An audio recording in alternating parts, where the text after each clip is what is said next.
Tuesday, the 23rd day of August, 2011.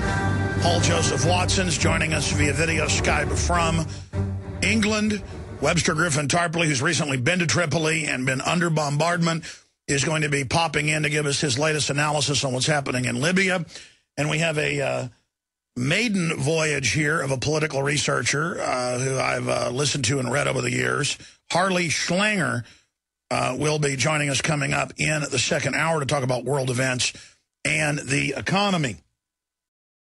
If you put all the numbers together, the number I got as of a year ago, and they haven't released new numbers, is $28 trillion given to offshore banks and domestic media. It's a total buy-off, a total payoff. Some of them direct cash payments, others 0 or less % loans to banking institutions that then turn around and loan the money out. 10 to 1. For every dollar they have, they can loan out 10 and get interest on that. It's literally making money out of nothing. So we're going to be going over all of that as well today. Now, that said, I want to just briefly break down what happened in Libya. I'll give you the latest big developments, the latest hoax that's been exposed.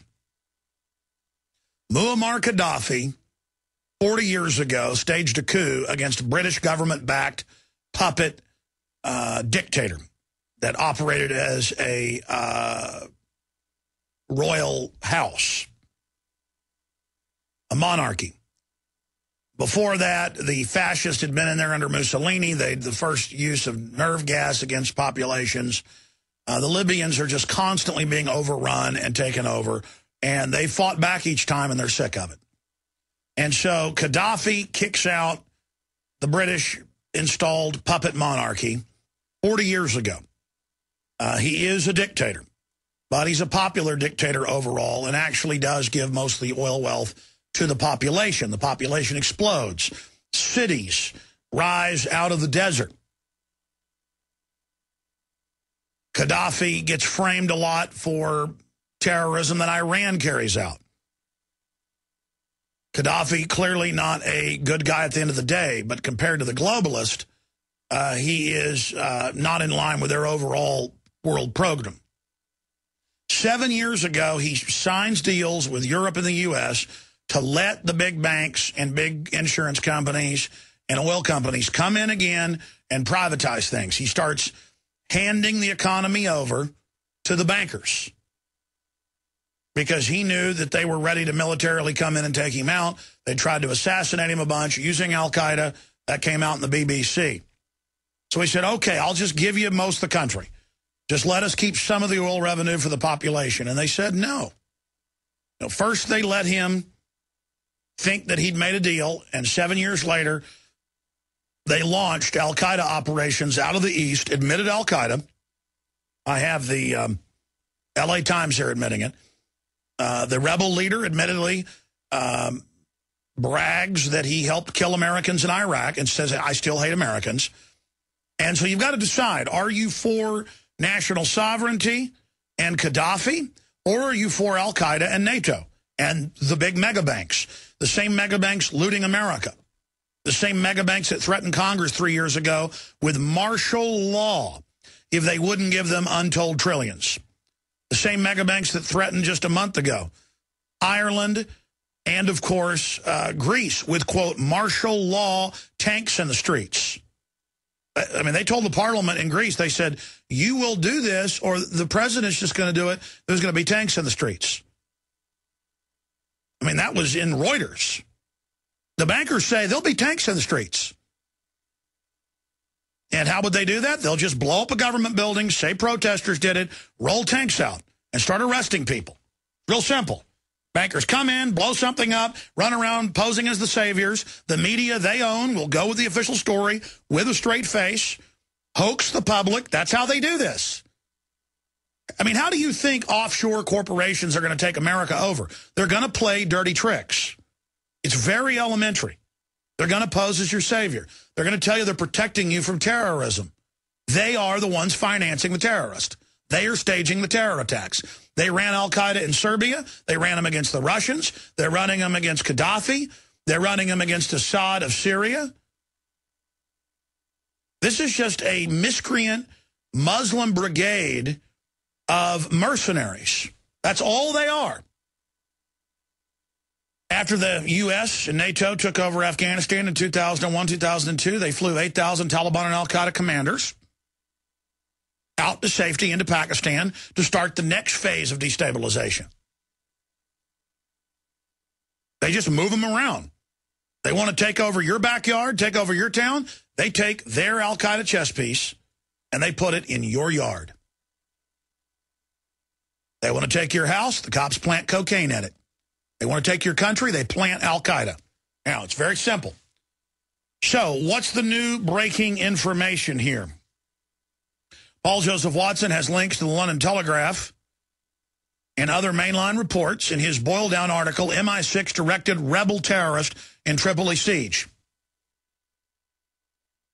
And all that happened here is they boated in at night several thousand Al-Qaeda with MI6 commanders, and they started blowing up high-rise buildings, rocket attacking police stations, attacking apartment buildings to create fear in the general public. Now, this is a special forces tactic. The Russians admittedly had a plan for this. The United States had a plan with the NATO stay-behind networks known as Gladio. And what you do is you have special forces that are either inserted or deep cover operatives, and one person, a real terrorist, can go dump chlorine gas into the air conditioning system of a high-rise building, kill 10,000 people. And I'm not letting secrets out here. This is all well known. One or two operatives can burn down 5 or 6 skyscrapers with timers. All you do is truck gasoline up into them. A 20-person team could have Austin looking like World War III in 1 hour. Okay? The Russians have these systems. The Chinese, admittedly, have more than 20,000. That's come out in congressional reports, stay-behind operatives. They're running grocery stores. They're working at factories. I mean, they've got saboteurs everywhere. And the United States and private corporations, they have saboteurs everywhere. Now, the U.S. has saboteurs inside the U.S. They've got 5,000 Iraqis they brought in and sheep-dipped. That came out in the L.A. Times in 2003. They've also got the other system, InfraGard, which are over 100,000 executives who have shoot-to-kill orders of their employees if they don't follow orders during martial law. And you've got all these guys on power trips with their gun in their desk and their little FBI security card. And if a lot of these idiots, if they're told blow up the chemical plant, they'll do it. I mean, folks, we are so riddled with saboteurs it'll make your head spin. And it's not, but side issue. The point is they put in reportedly a couple thousand operatives, and they just started randomly blowing things up, killing thousands of civilians, total bedlam, a special forces destabilization operation, so that Gaddafi's forces started running in every direction trying to fight him. Then they made their way towards government buildings and towards the gold hoard under the Gaddafi ministerial buildings. They want that 144 tons of gold to give it to the rebels, so they can then later set up a new Al-Qaeda base, and then the public will remember in 2 to 5 years that it was all staged, and then we'll have to go into Tripoli again. Again, they don't want an industrialized first world nation. That's what this is all about. So they want to get the civil war going and then have NATO sit back, just controlling Tripoli and some of the key ports and oil production facilities. So all of that's going on. Now, we've heard in the last 6 months 8 different times, I went and looked up the State Department numbers, 8 different times, even before 4.5 months ago when NATO officially got involved. We've heard at least 8 times that Gaddafi's been killed or captured, or his sons have, or that he fled the country. And Obama said this will last days, not weeks. So now 4.5 months is days, not weeks, okay? And again, it's not a war. It's a kinetic action. They talk to you like you're complete and utter morons. They come out and tell you the Constitution is over and a bad thing. CNN last night was saying there's no such thing as a war powers anymore. Congress can't get that power back. It now resides with the president. I mean, they're just stating high treason everywhere. This isn't a war. We don't need Congress. We don't need Congress for war, taxes. I mean, they're just in your face. And then they said all his sons are captured and killed, 100%. And then now it's come out today, here's Time Magazine, as Saif al-Islam Gaddafi turns up, free, confusion reigns in Libya. And it comes out that there's battles all over Tripoli with the dug-in special forces. Now, when I come back, I'm going to give you the key to all of this and what is about to happen. Okay? I'm going to break it down on the other side, but we've got other articles at Infowars.com. Libya, NATO psyop collapses. Gaddafi prevails again. NATO prepares humanitarian occupation of Libya. Stay with us. Well, we're seeing the humanitarian bloodletting.